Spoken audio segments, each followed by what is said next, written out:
नमस्कार मित्रों, मैं जितेंद्र चांगल। गोल स्टेडियम आप लोगों का हार्दिक स्वागत है।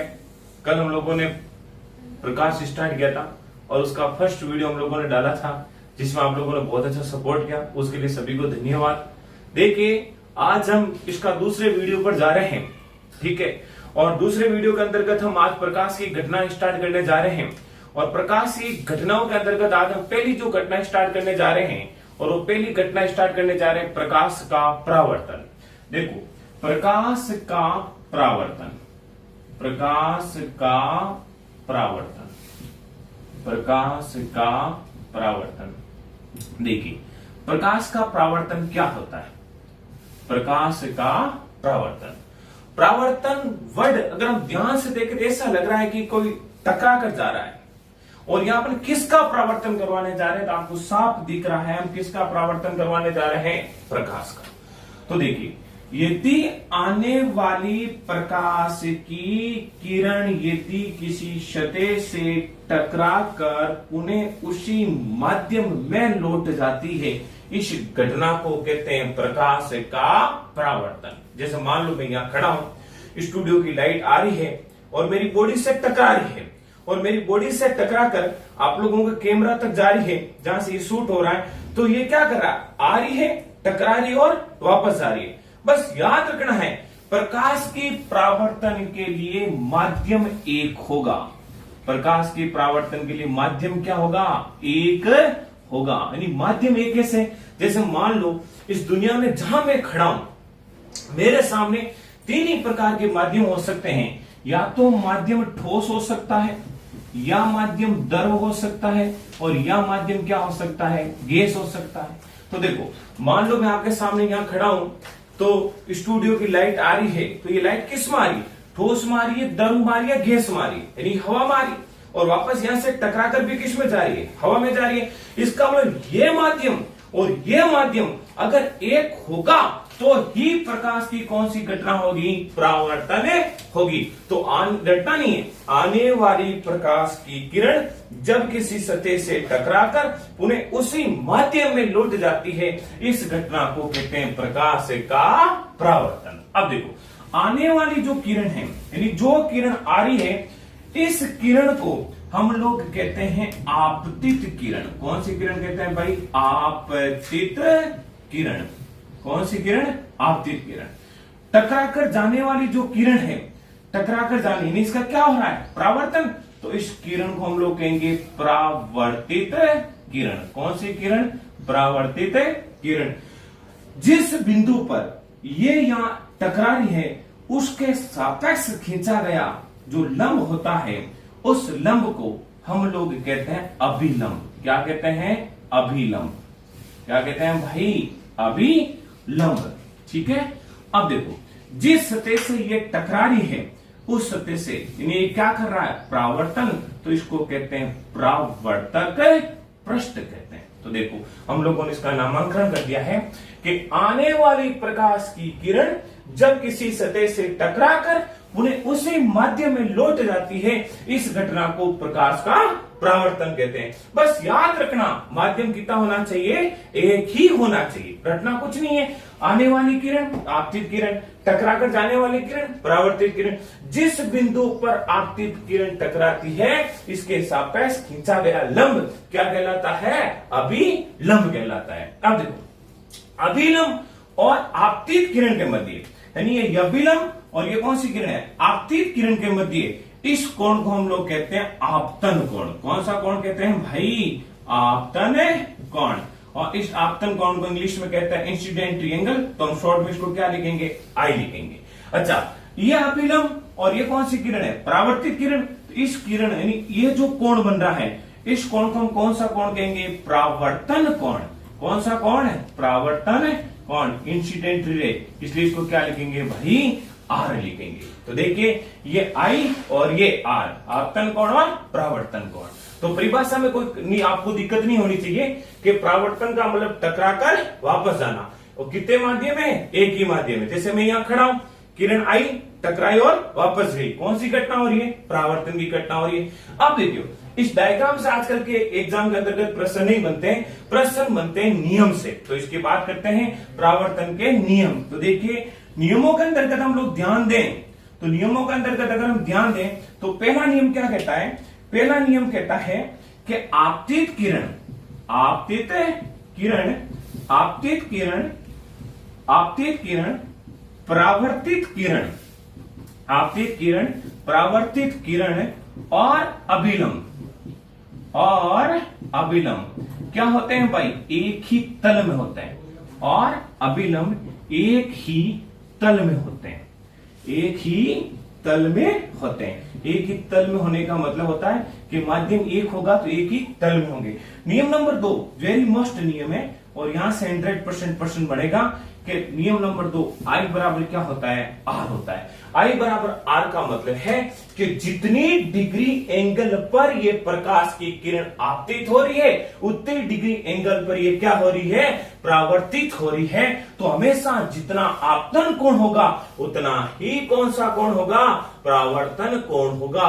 यानी वो मेरे जितने डिग्री एंगल पर आकर टकराएगी उतने डिग्री एंगल पर वापस क्या होगी, परावर्तित होगी। इसी कारण आई बराबर क्या होता है, आर होता है मित्रों। अब देखिए, अब आज इस पैटर्न, इस प्रतियोगिता युग को हम लोग देखते हैं तो आप लोग खुद जानते हो कि प्रश्नों की प्रवृत्ति ऐसी हो गई है कि प्रश्नों की प्रवृत्ति इतनी चेंज हो गई है कि रटाए रटाए प्रश्न आप लोग एग्जाम के अंतर्गत बिल्कुल नहीं पूछते हैं, किसी की परिभाषा नहीं पूछते हैं। प्रश्नों की प्रवृत्ति बहुत चेंज हो गई है, और मैं आप लोगों को 100% कह रहा हूं कि ये मैं नहीं कह रहा हूं, मेरा अनुभव बोल रहा है 8-10 सालों का।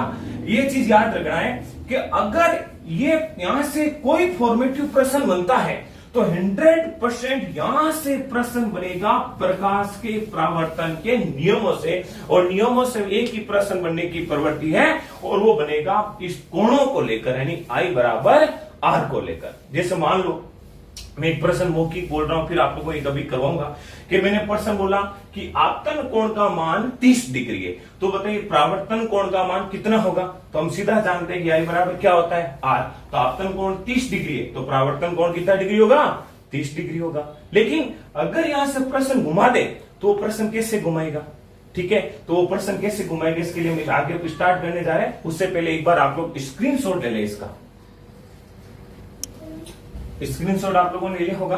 अब देखिए हम इसके प्रश्न करते हैं, क्योंकि मेन फॉर्मेट क्या, एग्जाम के अंतर्गत प्रश्न कैसे आते हैं, ठीक है। तो इस परावर्तन की घटना का मैंने अभी बोला था, प्रश्न आएगा तो क्या आएगा, आई बराबर आर को लेकर। पहला प्रश्न बहुत इजी है, आई का मान देकर किसका पूछेगा, आर का। अब दूसरा प्रश्न पर चर्चा करते हैं, जैसे एलडीसी पूछा था, ठीक है। तो देखिए इसके प्रश्न करते हैं साथ साथ। तो मैं आप लोगों के सामने प्रश्न लिख रहा हूं, आप लोग उसका आंसर दें। देखिए प्रश्न लिख रहा हूं, पहला एलडीसी का ही लिख रहा हूं। आपतन कोण का मान, आपतन कोण का मान, आपतन कोण का मान 60 डिग्री है, तो आपतित किरण, तो आपतित किरण व परावर्तित किरण के मध्य बनने वाला कोण होगा। देखो ऑप्शन दे देता हूं आपको, बिल्कुल इजी है। Number 1 60 degree, number 2 30 degree, number 3 120 degree, number 4 इनमें से कोई नहीं, नन ऑफ दीज। चलो बताओ, बिल्कुल इजी है। देखो ऑर्बिट बना के देखते, ये कौन सी किरण है, आपतित किरण। ये किससे टकरा रही है, परावर्तक पृष्ठ से। यहां क्या वापस निकल रहा है, परावर्तित किरण। बिल्कुल सरफेस क्या हो गया, अभिलंब। ये कौन सा कोण, आपतन कोण। ये कौन सा कोण, परावर्तन कोण। आपतन कोण का मान कितना डिग्री बताया है, 60 डिग्री। तो देखो परावर्तन कोण का मान भी कितना होगा, 60। क्यों, हम जानते हैं आई बराबर क्या होता है, आर होता है। तो ये 60 है, ये भी क्या होगा, 60। अब मेन फॉर्मेट, प्रश्न क्या पूछा है, आपतित किरण व परावर्तित किरण के मध्य, यानी इस किरण और इस किरण के मध्य ये एंगल कितना होगा, तो ये एंगल साफ साफ दिख रहा है, कितना हो रहा है 120 डिग्री का हो रहा है। तो करेक्ट उत्तर क्या हो जाएगा 120 डिग्री हो जाता है। ये 90% विद्यार्थियों से गलती होती है। वो क्या करते हैं, आपतन कोण का मान 60 देखते हैं और सीधा ही अपनी आत्महत्या कर लेता ऑप्शन फर्स्ट के अंतर्गत, आगे नहीं पूछता कि इसके अंतर्गत लास्ट में ये क्या पूछ रहा है। ठीक है, आप इसका स्क्रीनशॉट ले लीजिए। इसी के साथ ये प्रकाश का परावर्तन अभी खत्म हुआ है, अभी पूरा परावर्तन खत्म नहीं हुआ है, अभी तो परावर्तन की बेसिक घटना खत्म हुई है, अभी ये परावर्तन हम लोगों को और पढ़ना है। बच्चों स्क्रीनशॉट आप लोगों को ले लिया होगा। तो परावर्तन के अंतर्गत देखिए, अभी हम मेन परावर्तन स्टार्ट करने जा रहे हैं। ये तो परावर्तन की बेसिक अवधारणा थी, जहां से आजकल के प्रश्नों की प्रवृत्ति बहुत कम बनते हैं। अब देखिए, मुझे एक चीज बताइए, व्यक्ति जब भी अपने घर से बाहर निकलता है तो सबसे पहले क्या करता है, रेडी होकर शीशे के सामने खड़ा हो जाता है, यानी दर्पण के सामने खड़ा हो जाता है। और हम घर में अपना शक्ल देखने के लिए कौन सा दर्पण यूज करते हैं, समतल दर्पण, कांच नहीं करते हैं, याद रखना। क्या करते हैं, समतल दर्पण। क्या हम समतल दर्पण के सामने बंठन कैसे खड़े हो जाते हैं, तो क्या अपनी फोटो अपन को वापस दिखाई देती है क्या? यस, इसका मतलब वो क्या करा रहा है, प्रकाश का परावर्तन करवा रहा है। तो भाई कोई भी एग्जामिनर अगर पेपर बनाने जाता है तो 100% वो सबसे पहले समतल दर्पण के सामने खड़ा होगा और समतल दर्पण के सामने तैयार होकर निकलेगा। तो उसके सामने अगर वो फिजिक्स का है, फिजिक्स के पर्सन बना रहा है, तो उसके दिमाग में पहला पर्सन समतल दर्पण से घूमेगा ही घूमेगा। इसी कारण हर एग्जाम में यहां से समतल दर्पण से प्रश्न पूछे जाते हैं। तो देखिए, आज हम अगला स्टार्ट करने जा रहे हैं इसी में परावर्तन में, समतल दर्पण पर प्रकाश के परावर्तन के नियम। समतल दर्पण पर प्रकाश के परावर्तन नियम, यानी समतल दर्पण पर प्रकाश का परावर्तन कैसे होता है, इसके बारे में हम स्टार्ट करने जा रहे हैं। वेरी मोस्ट चैप्टर है, बहुत मोस्ट चैप्टर है। आप पिछले सालों के एग्जाम के प्रश्न उठा के देखना, जैसे पिछली बार रीड सेकंड साइंस के अंदर प्रश्न उठा के देखना। इस नियमों से यहाँ से बहुत सारे प्रश्न पूछे जाते हैं, क्योंकि कोई भी एग्जामिनर हमेशा घर से निकलता है तो समतल दर्पण के सामने अवश्य जाता है, तो उसके दिमाग के अंदर यदि प्रश्न घूमता ही घूमता है तो वो एग्जामिनर अपना आसपास के प्रश्नों पर ज्यादा डालता है। आप लोग भी जानते हो, क्योंकि मैंने कल भी आप लोगों को बताया था, आपके सिलेबस में दैनिक विज्ञान है मित्रों। तो दैनिक विज्ञान के अंतर्गत 110% वो दैनिक जीवन से जुड़ी हुई चीजें एग्जाम के अंतर्गत डालेगा। जब यहाँ से निकलेगा तो उसके आसपास की चीजों के बारे में ध्यान होगा, तो वहां से 100% प्रश्न उठा सकता है। तो देखिए, समतल दर्पण पर प्रकाश के परावर्तन के नियम। आज कुछ नहीं, हम बिल्कुल एक खेल में पढ़ेंगे, यानी 7-8 नियम हैं जो बिल्कुल खेल में पढ़ेंगे। अपन एक नियम पढ़ेंगे, उसके कौन कौन से प्रश्न बन सकते हैं, उस प्रश्नों पर हम लोग चर्चा करेंगे, फिर हम आगे बढ़ते जाएंगे। ठीक है ना? तो बिल्कुल आसानी से हम नियम पढ़ेंगे, ऐसा कुछ नहीं है। बिल्कुल जनरल वे से, दैनिक क्षेत्र से, मैं बिल्कुल साइंस के अंतर्गत नहीं पूछूंगा। एक आर्ट्स का विद्यार्थी कैसे उन प्रश्नों को हल कर सकता है, वो बिल्कुल मैं आसानी से करूंगा। देखिए, नंबर 1, समतल दर्पण पर प्रकाश के परावर्तन के नियम फर्स्ट की बात करता हूं मित्रों। तो देखिए, नियम जो फर्स्ट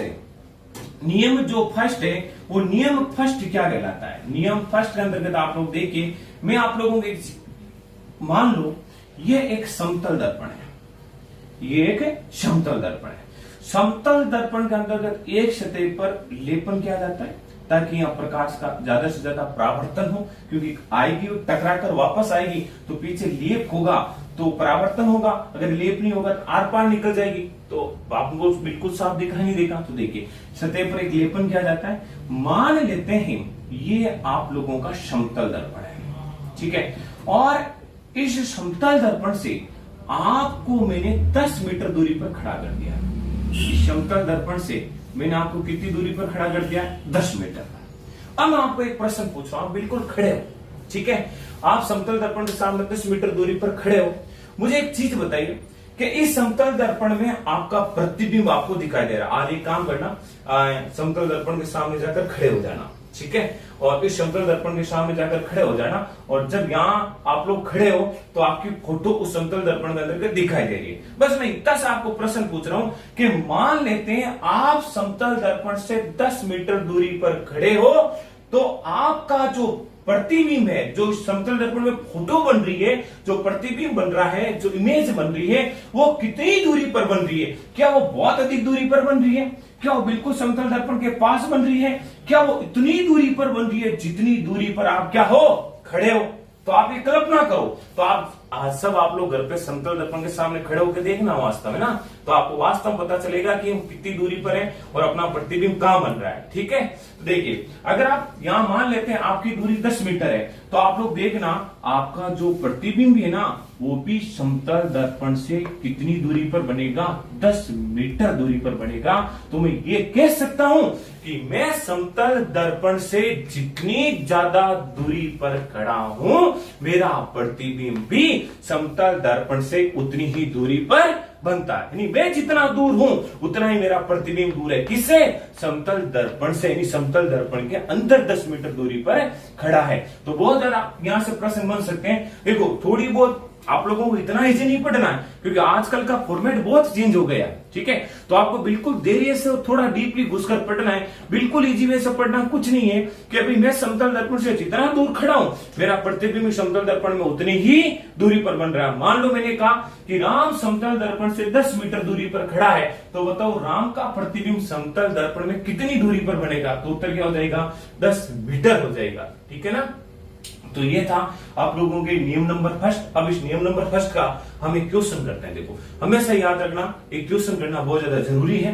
चलो मैं क्वेश्चन निकला हूं, देखियो क्वेश्चन है राधा समतल दर्पण से, राधा समतल दर्पण से, राधा समतल दर्पण से 20 मीटर दूरी पर खड़ी है, 20 मीटर दूरी पर खड़ी है।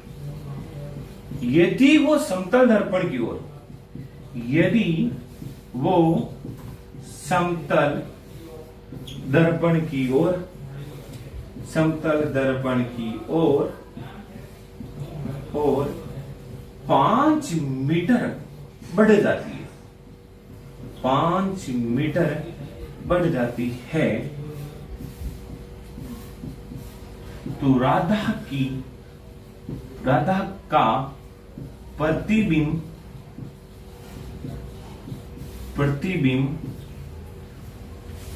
और समतल दर्पण के बीच, समतल दर्पण के बीच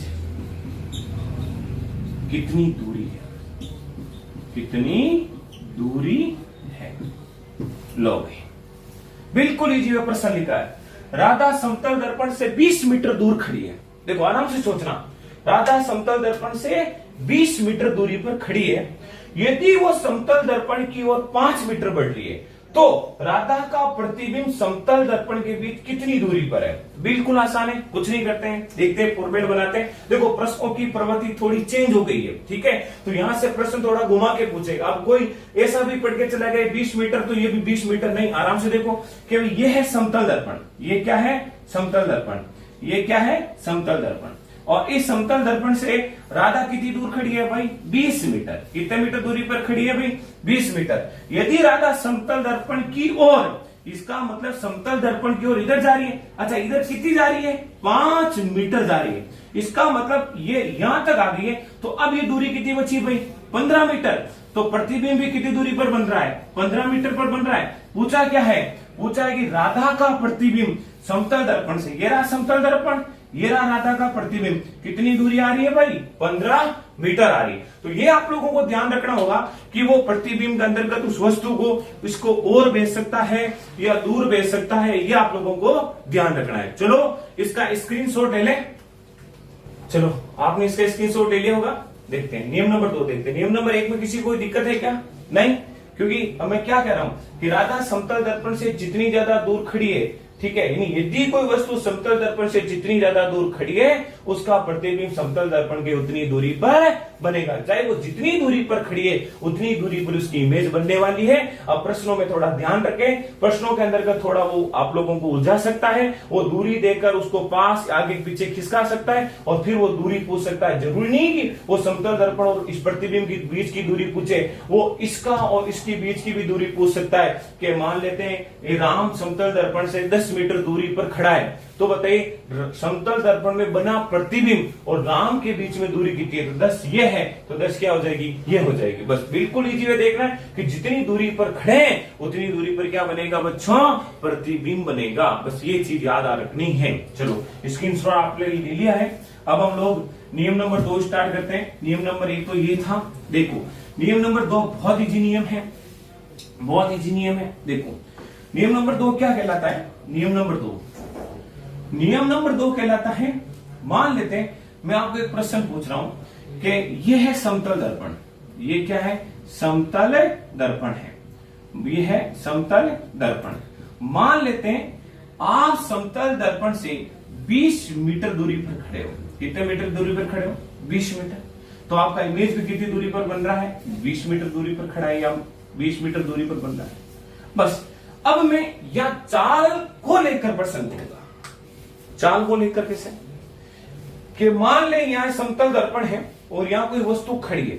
यदि यह वस्तु समतल दर्पण की ओर बढ़ रही है, यदि यह वस्तु समतल दर्पण की ओर बढ़ रही है, तो उसका जो प्रतिबिंब है वो समतल दर्पण की ओर आ रहा है। अगर मान लेते हैं कि ये वस्तु समतल दर्पण की ओर v चाल से बढ़ रही है, किस चाल से बढ़ रही है? v चाल से, तो इस प्रतिबिंब की चाल क्या होगी? तो मित्रों मैं आप लोगों को बिल्कुल उलझाने का प्रयास नहीं करूंगा।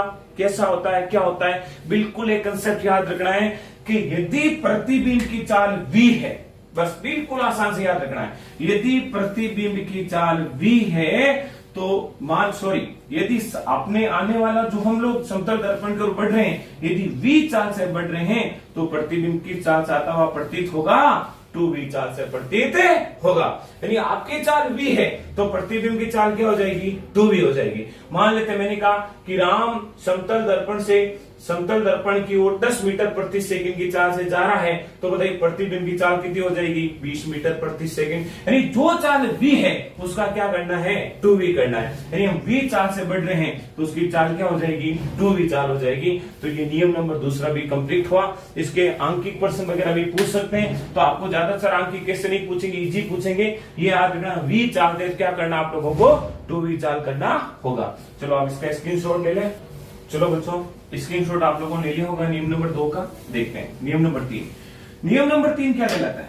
नियम नंबर 3 कहलाता है, आप लोगों ने मान लेते हैं कि हम समतल दर्पण के अंतर्गत अपना प्रतिबिंब देखते हैं, तो इसके अंतर्गत मान लेते हैं कि मेरी लंबाई 5 फुट है या 2 मीटर है या 3 मीटर है, तो मुझे कितने समतल दर्पण की आवश्यकता होगी ताकि मैं अपना पूर्ण प्रतिबिंब देख सकता हूं? तो याद रखना मेरे प्यारे मित्रों, यदि मान लेते हैं किसी वस्तु की लंबाई l है, मान लेते हैं किसी वस्तु की लंबाई l है और यदि उसे पूर्ण प्रतिबिंब देखना है तो l/2 समतल दर्पण की आवश्यकता होगी। l/2 समतल दर्पण की आवश्यकता होगी। मैं आपको ज्यादा उलझाने का प्रयास नहीं कर रहा हूं, बिल्कुल एग्जाम के अंतर्गत आने वाले प्रश्नों को ध्यान में रखते हुए, और एक आर्ट्स का स्टूडेंट प्रश्नों को आसानी से हल कर सकता है, इसलिए बिल्कुल फॉर्मेट पर चल रहा हूं कि अगर याद रखना है कि ऐसा प्रश्न एग्जाम के अंतर्गत कई बार पूछा गया है कि किसी वस्तु की लंबाई इतना इतना है, तो वो तो उसका पूर्ण प्रतिबिंब देखने के लिए कितने समतल दर्पण की आवश्यकता होगी। जैसे मान लेते हैं पिछली रीड साइंस की बात है, तो पिछली रीड साइंस का एक प्रश्न था कि किसी वस्तु की लंबाई 2 मीटर है, किसी वस्तु की लंबाई 2 मीटर है, यदि उसे पूर्ण प्रतिबिंब देखना है, यदि उसे पूर्ण प्रतिबिंब देखना है तो कितने समतल दर्पण की आवश्यकता होगी? तो कितना समतल दर्पण की आवश्यकता होगी? तो आप लोग उत्तर क्या हो जाएगा? देखो भाई, किसी वस्तु की लंबाई l है, तो इसको l है उसका क्या करना है? आधा। तो l कितना देर का है? 2। तो आंसर क्या हो जाएगा? 1 मीटर।